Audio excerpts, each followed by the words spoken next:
Welcome, everybody. So, this is essentially a part of the Uyghur Artists Alliance group that like I said, actually kind of helped put together. And it's a collection of Uyghur creatives who've come together and basically like collaborating and sharing and doing all sorts of neat things. My name is Sonia. I am based in Belgium. I'm doing my doctorate right now with a focus on Uyghur artistic production in the diaspora. Yeah, and I guess I will let the guests of honor um, introduce yourselves. I'm really excited. I mean, I heard about like Mirkamel, you and I had a conversation a couple years ago about this project, and it's super neat to see you guys here. And so I'm really excited. Hi everyone, we're thrilled to have you here for our workshop. We are WTFKistan, and I'm Uyghur Artist, Digital Director. In this project, I'm composer and vocalist. I also play instruments. So hi everyone, thank you very much for having us. Let me introduce myself. So I'm known in the band as Haidar. My first name is the one I use, Theo, and Haidar is the name of my grandfather. I chose Haidar as a way to pay tribute to my grandfather, and I play drums, some percussion. Real quick, your audio is getting in and out a little bit, so if you come closer to the mic. Just gonna get closer to Mirka. We're gonna be good. So yeah, my name is Desiree, saxophone player. I also play few instruments, and I have studied jazz music and composing in the National Conservatory of Paris. And I currently am a composer and producer for commercials music, as for TV or internet commercials, and I also play in a few bands based in Paris, jazz bands or pop bands or whatever. My name is Tahir Izgil. I'm a poet and a film director. I'm very glad to join this amazing event. Hi, I'm not a guest of this today's event, but like I want to say hi. Hi everyone, my name is Muqaddas Mijit.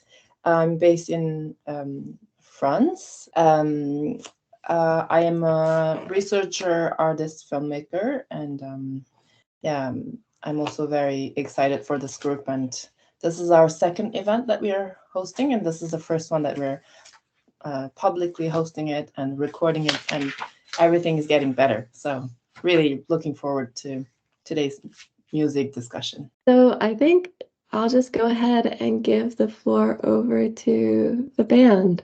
And yeah, the floor is yours. The floor is yours, guys.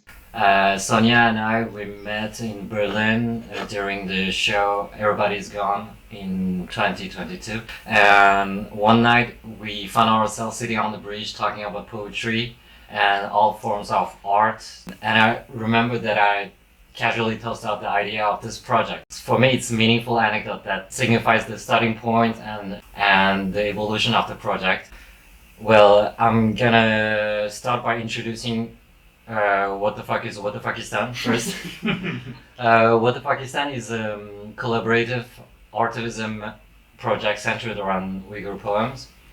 We began as a band to give a musical dimension to Uyghur poetry. Over time, we had also other artists like Anna Paula and Oscar, who join us and add some diverse perspective on this topic.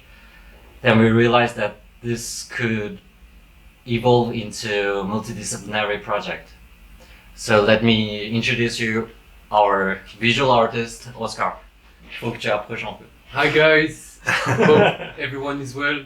Thank you for having us. So like I'm doing like the videos parts, like recording.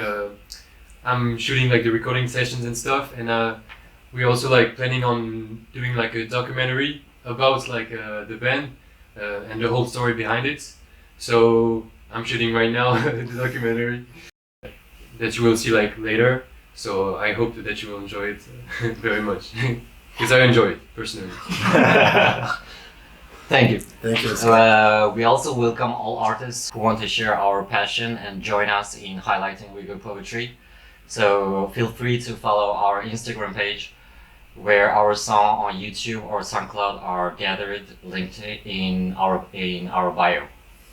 Well, back in 2017, Haydar and we initiated this band under the same name, WTFKistan. And during that time, we crafted few original songs in Uyghur, English, and Turkish with lyrics penned by ourselves. However, this initial phase lacked clarity in our goals. We didn't exchange enough. We didn't go further to explore our creative thoughts that led us band separation in 2019. We started again with Mirka after the pandemic, thanks to a common friend who worked in the European Uyghur Institute in Paris. This friend wanted to organize a concert for the Nowruz celebration in Paris. So Mirka called me, let's play some music together like the good old days. And I was really thrilled by this proposition. So we started to jam again, and then he showed me his first compositions, and I loved it. I thought it was very powerful, and that's when I thought about Desiree. Around 2022 for Nowruz celebration that I joined the band.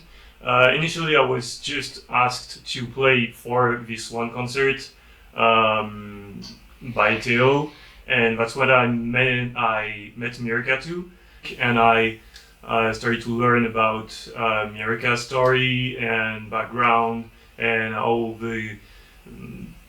his way of composing and everything. And I actually liked the music very much, and I thought it was really interesting.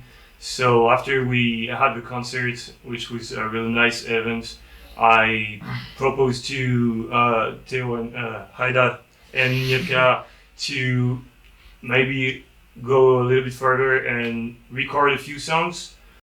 And when I met Mirka and I saw his way to compose and to try to do very simple things, powerful sound and powerful imagination. So yeah, it really was big for me, because I hadn't have a chance to meet people who was doing music this way. So as I said, we plan to do a recording for a few days. So that's what we did. We just how many days was it? Like 3 days or 4 days? So we had 3 days to record a few songs. Maybe it was 3 or 4 songs. 3 songs. Okay, 3. Mirka is a good guy with the numbers.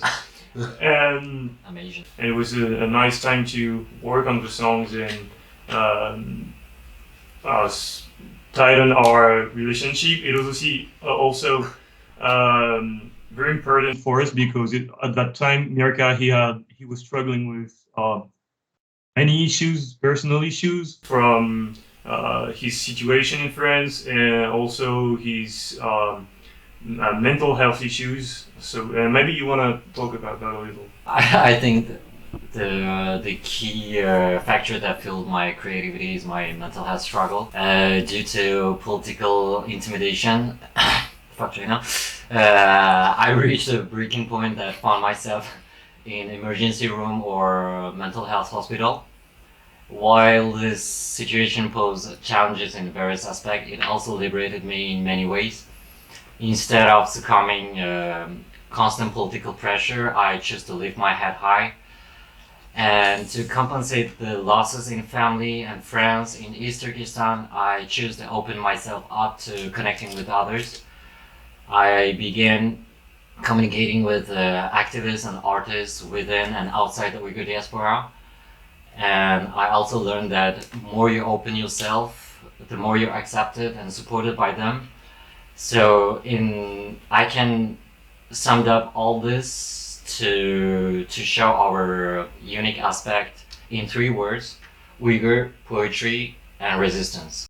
Another kind of challenge we had is relational challenge, and we realized that a lot of our misunderstandings coming from 3 things. First, differences of personality. Second, different expectations about what the project was. And finally, also misunderstandings about the meaning of the project, because we come from different cultural backgrounds. So it was difficult sometimes to understand directly the meaning of the poems. So we had to delve into that, trying to understand more Uyghur cultural productions. We simply try to keep things together by listening to each other, communicating a lot, and also being more in touch with each other's expectations, with each other's cultural backgrounds. And yeah. Our main source of inspiration lies in modern and avant-garde Uyghur poetry. I keep regular communication with Tahir Hamut Izgil, Ahmed Osman, and Fatime Seya, who live in free country. And also we have featured 2 songs based on the poems of Adil Tunyaz, Karat Tursun, without their permission because they're still in Chinese prison. And also 2 other poets that have unfortunately passed away, Hoji Mohammed and Abdurrahim Kür. All those poets hold great respect within the Uyghur society. So our intention is also to pay a fitting tribute. Each of them featuring their work one by one on our Instagram page. About our musical influences, it's very hard to talk about. So we'll listen to a lot of very different music. And most probably we do have similar sounds. But besides, we do take also inspiration, but this time consciously, on some artists in our production process as a way to explore sounds. For instance, we did take inspiration from Neil Young and from his album On the Beach. Currently, I have composed 14 songs, and we have collaborated on arrangements for 9 of them. 3 have been mixed by François Hollande. And yeah, sorry. The majority of my composition has been done under psychological surveillance, whether in my room with my guitar or on computer, even at the hospital where there was a somewhat gloomy piano tucked away in the corner. And as many Uyghurs, I'm passionate about poetry. At the beginning, I focused on a few poems by intuition, and then I read them repeatedly to delve deeper. And sometimes I feel like there are the phrases that I'm searching for years, and sometimes I sense omnipresence of melody behind them. Gradually, I started composing, and the more I progress, the more mentally liberated I feel. Once I finish my composition, I share them with my guys. So yeah, usually Mirka, he comes to us with almost finished songs in terms of melody and harmonic parts, and sometimes even the form. What we have to do first is learn the songs, learn the tunes. It's finished, we go directly to the arrangement part, and sometimes if it's too short, or if it lacks some diversity. So it's usually more about guitars, keys, bass, drums, percussions, winds like flutes, saxophone. We have a small video which comes from Oscar's footage for the documentary, and it's maybe we just can show you that how we work. Yeah, how we work. The poetry is well-known poems called "Burning Weed" by Karat Tursun. I'm the person whose shadow was carved on the tree, and from the day on, taken for that. Love me like a hallucination in a crazy killer's fever dream.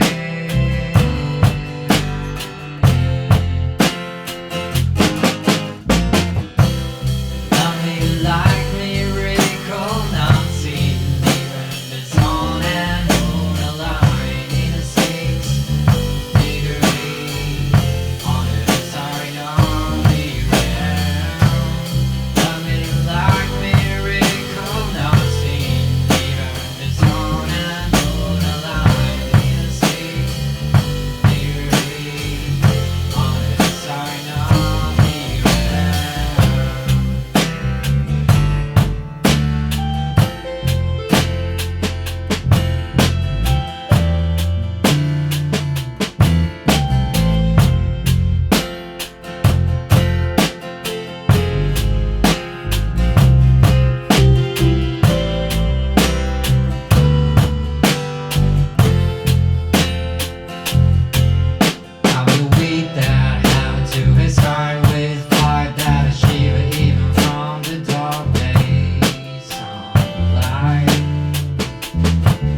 lot of fun working on the songs. So yeah, that's maybe the first step of the production process. We also used Sixto Rodriguez kind of arrangements on some. We just inspired from artists we like and try to take a few things from them and make it our own song. So that's the way we arrange the songs. Usually record in my room, which you just saw in the video. So yeah, we basically do everything in this room when it comes to music.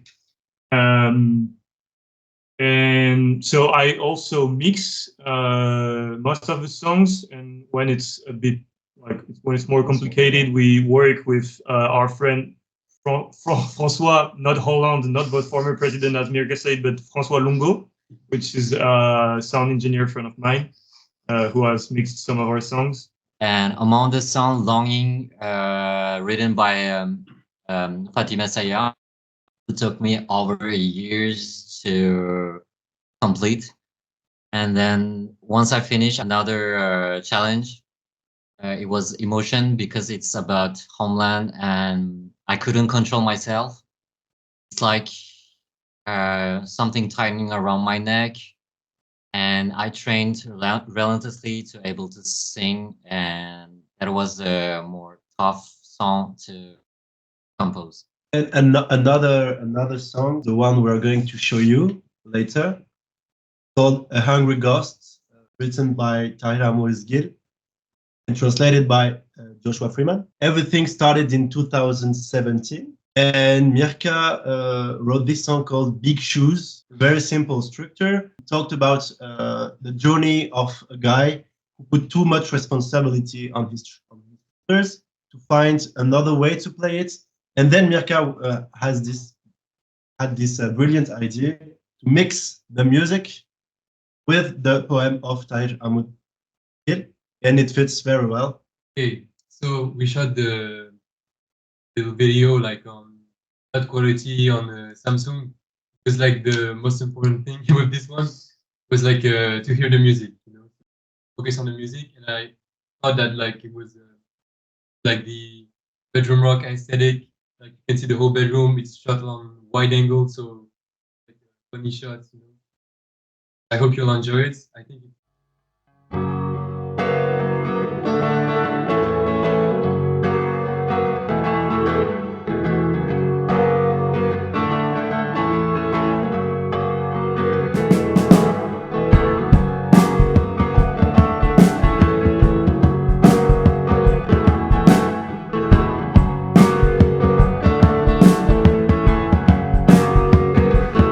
On this forehead,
Thank you very much. Thank you a lot.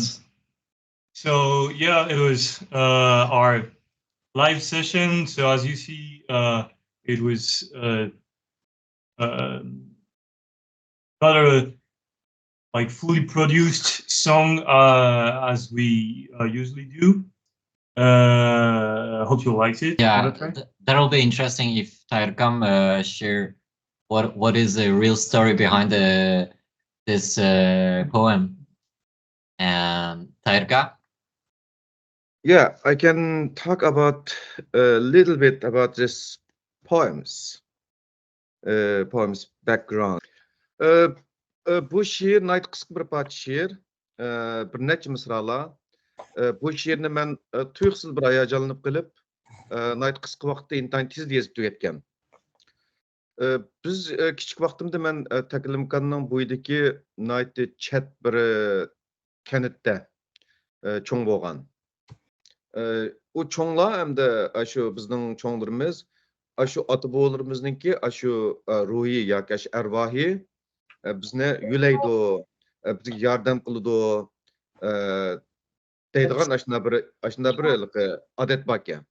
Andan keyin bizningki Uyg'urlarning cho'nglardimi shu arvohlarga ular och qiladi, ular och qilib qiynalmasin deb bularga masalan isiriq soldigan yoki yog' purtadigan odat bor ekan. Mening farzimcha hamda u arvohlar ashunda puroqliq narsaga umroq bo'lsa kerak hamda.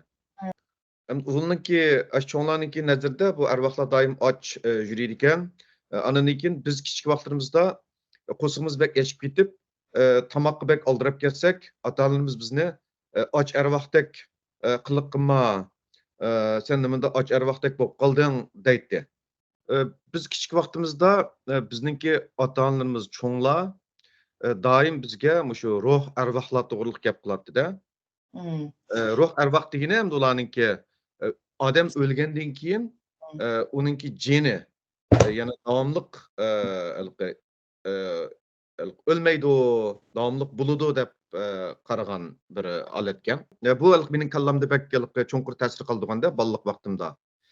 Keyin 2000-yili shu pandemik boshlangandan keyin hamma yerda bir xil ocharchilik bo'lgandek, hamma odam bir xil xuddi shu och arvohlar aylanib ketadigandak bir xil kayfiyat shakllandi hamma yerda.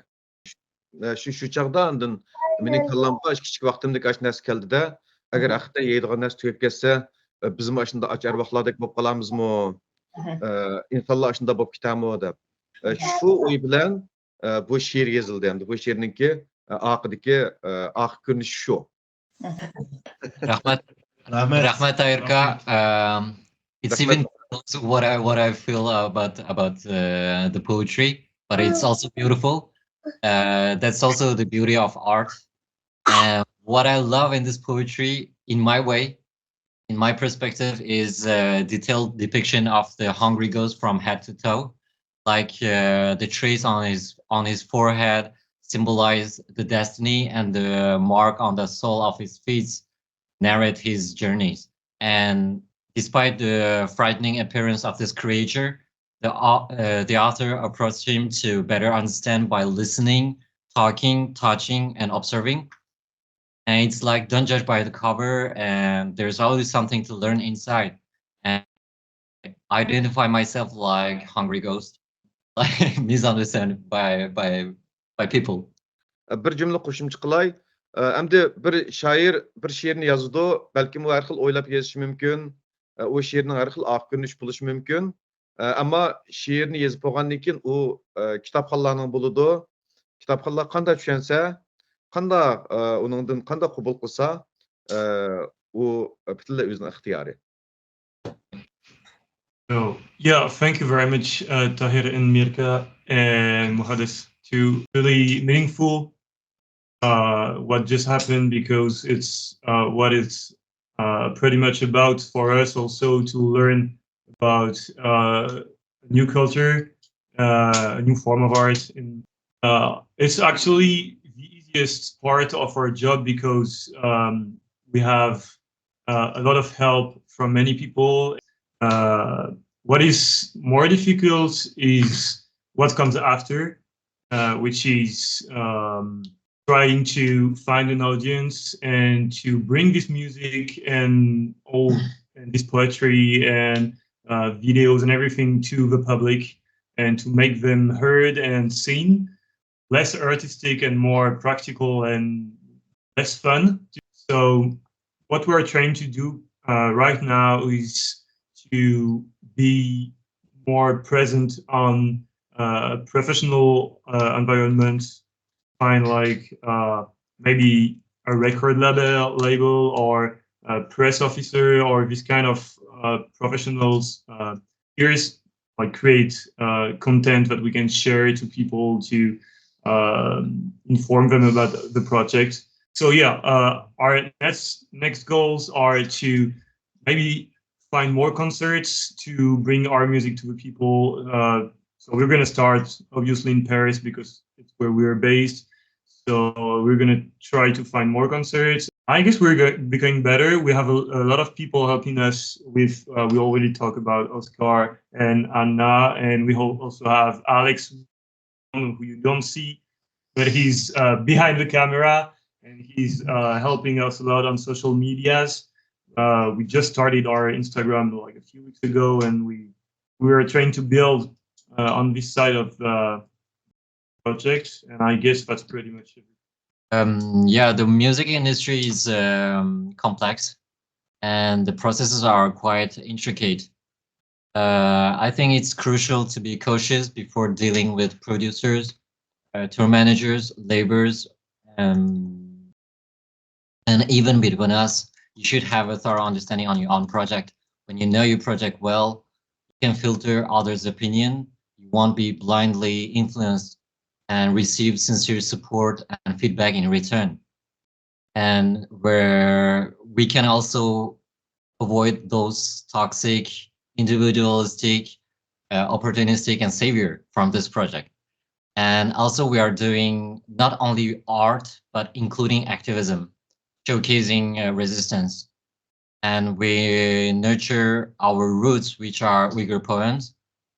And without the dedication of this poet and the translator, this song wouldn't exist. In this small project, we came from different culture and different social background.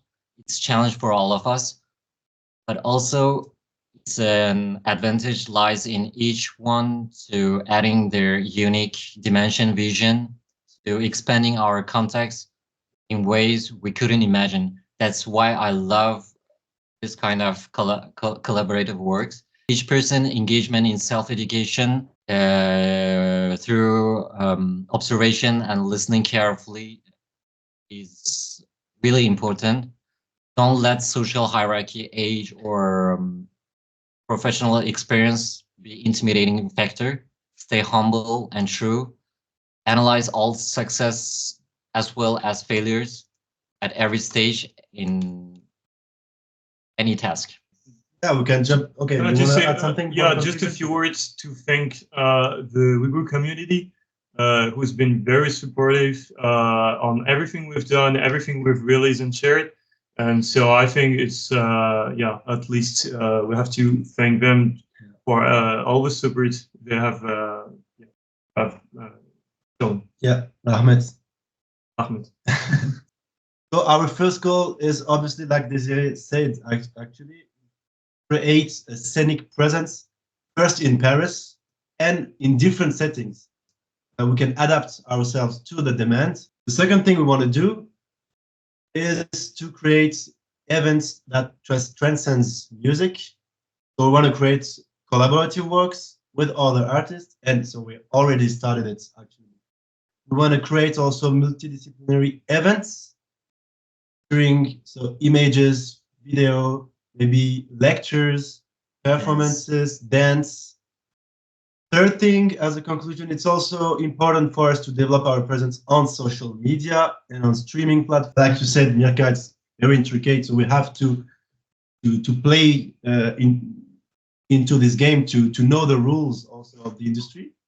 Okay, yeah, thanks so much. I mean, I think I could probably speak for everyone when I say that this was incredibly moving, and just to hear you guys like talk about your project and kind of your position in all of it, and like the passion that is evident, and then also even your chemistry with each other, right? Like this, it sounds like you guys have a blast and have a good time, and that's really important. And also to see, like for me, like to see like Uyghur poetry in such an accessible way was like incredibly meaningful for me personally. And hearing the song, and like it's so well done, like objectively, like such a banger, you know, even if it wasn't like and we would like poetry, I'd be like, okay, this is a great song. And then to know that it's actually my poetry translated into English, and then also to have Tairaka like kind of explain the background of it, and for me to learn something from the context, like so many fantastic layers, and really appreciate it. And I just like wish you 1,000 times the best in like all of the next things that you guys said, all the things about like getting gigs, and like I don't know, may all your dreams and wishes come true. Thank you Thank so you a lot. much. Means a lot. Yeah. But I guess I'll start off with the first question of so right now you're producing songs in English, and I'm wondering if you have plans to do it in other languages, like stuff that's translated into French maybe, or even like original Uyghur poetry. Do you have any thoughts on that? Among the 14 songs, there are 2 songs in Uyghur original version, and 1 song inspired by a poem of Adil Tunyaz, which was mixed English and Uyghur version. Maybe French version, we're not going to push us to do something because we speak French. If there are good translation of this poetry, by intuition, if it sounds good, we can do it without pushing us to tell people that we speak multi-language. Yeah. And you can already have a listen to one of our songs in Uyghur. Yeah, Ömür Ömür Menzili. Menzili. It's in our SoundCloud page. I guess it's a really interesting question because when we started the project, for me, I wanted to hear more songs in Uyghur because I didn't know about the language, and I thought it sounds so good when it sung. But I asked Mirka if we more songs in Uyghur. But then he explained to me that it was for him something that was important was that he could share the poetry with a wider audience, and so that people could understand the lyrics and then like dig into the poetry and learn about it. And so that's why English is I think a good choice. Yeah. And there's also a lot of translations that are really good, I guess. Really? I don't speak Uyghur, so I trust Mirka when he say very good. Yeah, the translations are really great. So I guess that's why we do most of the songs in English. And also that's, I think it reflects also on how we, Mirka and us compose and arrange the music. Yeah. We wanna put the lyrics first. When I read a poem in Uyghur and in English, it's completely different. Because Uyghur is my native language, I didn't pay attention to each word. And English, I'm really suck in English, and so I pay to each word. That's more meaningful for me after reading the translation. That's how I catch the sense of the poetry. In every clip, every video, there are subtitles in English and in Uyghur, in both languages. And to be on Spotify, this is really important, I think. Featuring on any social media, you have to on Spotify and other streaming platforms. And it took time. Maybe we will prepare kind of EP to launch our. It's coming soon. Yeah, it's coming soon. I guess I have another question. I Yeah. guess. Do you guys have a favorite, like a favorite song that you guys have made? Like whether it's like the production process was really great or had a really strong personal meaning. I mean, besides the one that we heard today, which was dope. But I think each of us is different Yeah. at this point. And Oscar, what is your favorite one? Nice transition. Very simple. You have to hear Moonlit Hearts. The first one, the first song I heard, I was like, what is this song? It's amazing. It's like a movie. Like I heard it, I was like, I'm hearing a movie. Like, what is this crazy piece? So really, tune in. You have to listen to Moonlit Heart. Amazing. Great. And yours? Thanks. I think my favorite right now is Burning Weeds. I don't know. It's like, yeah. When I hear it, emotional, I guess. Maybe it's also linked to when we rehearsed it at this place. We had a really great time, you know, and we were bounding a lot through this music. So that's one of my favorite, and that's also, I said, the happiest song. But it sounds happy, but I mean the lyrics are really brave and sad in a sense. But that's what I like with this song. It's the tension between the very nice and childish melody with a very grave and serious topic through the lyrics. I guess I really like Burning With too, because I find it's a lot of fun too. And I like that. I don't know if it's released yet, but Your Unknown Place. Oh yeah, I really like this song. I think the recording we have is not that good, so maybe we have to record it again. But it's a banger. Yeah, it's a really really banger. nice song, and it's which poem is it from? It's also Tahir Hamut Izgil poem, Your Unknown Place. Do you have favorite, Alex? Yeah, Alex, You can show your introduce face, Alex. Yeah. because he's a. Well, that's Alex. Everyone. I was hidden from the beginning, so I was there, but I was listening to everything. For me, it's Longing. Oh, guess. Lyrics, I love the rhythm. So Longing is the one you can find on our Instagram page. We have a video of Longing on YouTube, and I guess it's one of the saddest songs we have done, and it's really it's really moving. So I suggest you go check that on YouTube. My favorite song is Windstorm by Hojmamad Mohammed. Changed a little bit. I love this song in the way, not because of my composition. There's our sound engineer, François Longo. He adds his personal artistic way at the end during mixing.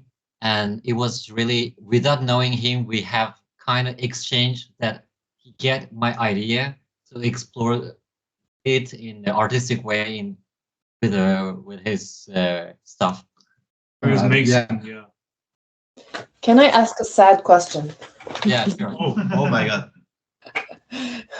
Because we were talking about favorite song, and but I just want to come back to what Merkamal was saying in the beginning. Like, being creative, it helped him a lot to get out of his depression and the state of like fear that he has like experienced over the past few years. And I think that's a very important thing to acknowledge and talk about. The mental health issue is really important, and we cannot stress it enough. So I think for this question is not for Merkamal. I think for Desiree and also for Haider, right?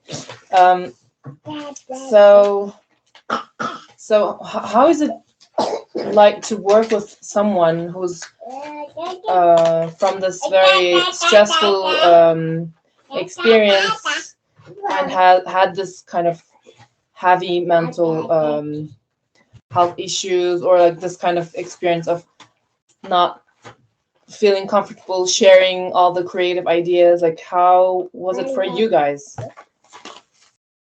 I guess I would not say that it's always easy, because at first Mirka is our friend, so it's really hard to struggle and have all these issues.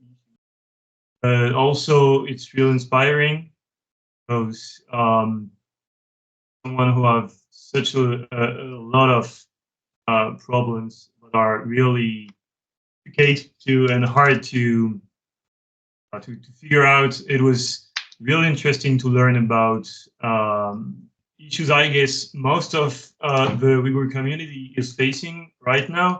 And before I met Mirka, it was just, to me, it was just something I could read on like news or internet sometimes, and it's going to be a really important thing for us, I guess, getting closer to the Uyghur community, meeting a lot of them, especially Nowruz celebration we did at first. So yeah, I guess in nowadays you cannot be implicate in every word's issues, because there's so much of them. But it's when it comes to you in such a strong form, as a friend and as a artistic expression, it's really, yeah, it's really powerful to working with such a situation. And also America is yeah, he has all these issues, but he's also a very nice human being, obviously, for everyone who knows.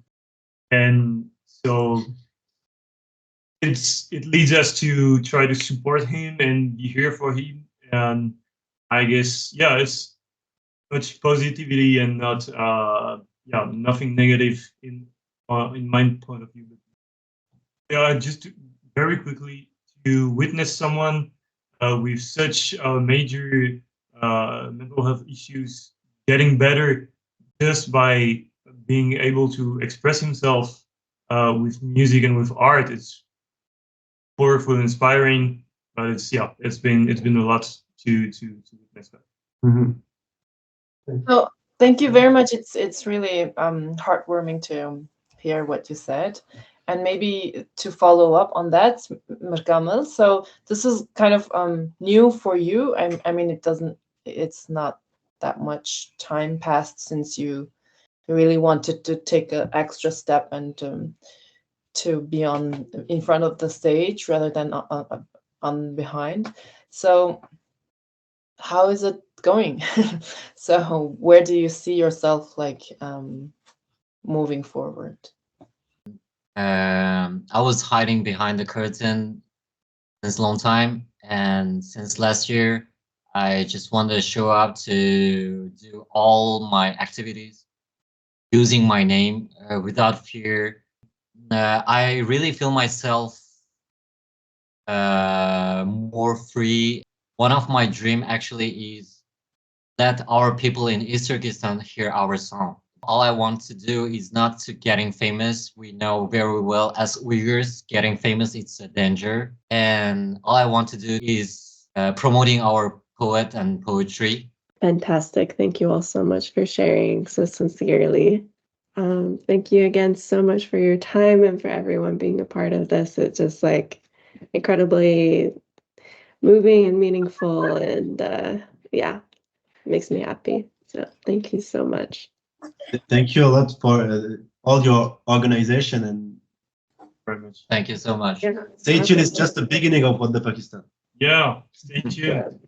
We're like the early fans, right? We know you before you're like cool. Yeah. Yeah. What will happen? Okay, great. Thank you guys. Bye, guys. Thank you so much. Yeah. Very much. Yeah, thank you, Tahir. Yeah. Bye. Tahir Akam. Bye.